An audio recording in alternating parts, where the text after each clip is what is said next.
কক্সবাজার শহরের হাসপাতাল রোডের ঘটনা এটি। গত 14 জানুয়ারি দিনে দুপুরে ছিনতাইয়ের শিকার হন এক পথচারী। পুলিশের তথ্য বলছে গত 2 মাসে অন্তত 100টি ছিনতাইয়ের ঘটনা ঘটেছে পর্যটনের এই শহরে। চেনটা ধরে আমাকে বাম হাত দিয়ে চেনটা ধরে বলছে, আপু আপনার চেনটা আমার অনেক পছন্দ হয়েছে। এইটুকু বলার সাথে সাথে সে কিন্তু বাইকে দৌড়ে উঠে চলে গেল। চোখের পলকে যাওয়ার সময় সে কিন্তু চেনটা এভাবে দেখাইও যাচ্ছে নড়াই নড়াই। মানে আশেপাশে অনেক লোকজন ছিল, সবাই থাকাই আছে।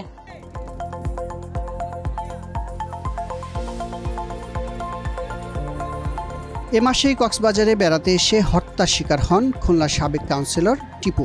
আইন শৃঙ্খলা পরিস্থিতির এমন অবনতি হওয়ায় উদ্বিগ্ন পর্যটক ও স্থানীয়রা। আমরা মনে করি প্রশাসনেরও একটা দায় থেকে যায়, কেননা প্রশাসন এখন অনেকটা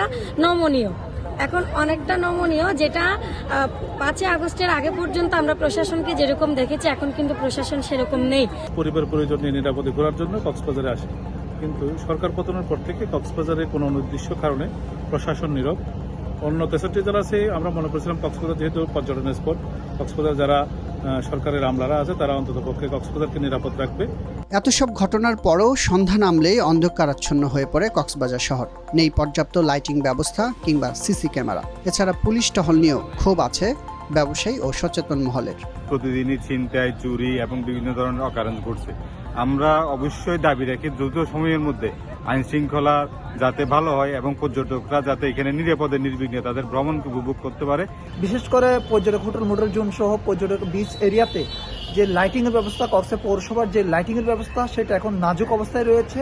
লাইটিং ব্যবস্থা অনেকটা নাই বললে চলে। গুরুত্বপূর্ণ পয়েন্টগুলোতে সিসি ক্যামেরা নাই, নষ্ট হয়ে গেছে, লাইটিং নাই। এই সুযোগটাকে অপরাধীরা ব্যবহার করছে। প্রশাসন জানিয়েছে পরিস্থিতি নিয়ন্ত্রণে রাখতে সর্বোচ্চ চেষ্টা করা হচ্ছে। গত 10 দিনে ছিনতাইয়ের অভিযোগে আটক হয়েছে অন্তত 62 জন। কিছু জায়গায় লাইটের ক্ষতিগ্রস্ত হয়েছে এবং লাইটের বিষয়টাও আমরা বলেছি। তো এছাড়াও আমাদের ছিনতাইয়ের বিরুদ্ধে প্রতিনিয়ত অভিযান অব্যাহত আছে। গত 10 দিনে আমরা 62 জন ছিনতাইকারীকে ছুরি চাকু সহ হাতে নাতে ধরে আদালতে সোপর্দ করেছি এবং এটা একটা চলমান প্রসেস। ছিনতাইকারী যেখানেই থাকুক এরা আইনের আওতায় আসবে। শহরের গুরুত্বপূর্ণ স্থানে আলোর পর্যাপ্ত ব্যবস্থা এবং সিসি ক্যামেরা স্থাপনের জন্য ঊর্ধ্বতন কর্তৃপক্ষের কাছে আবেদন জানিয়েছে কক্সবাজার জেলা পুলিশ।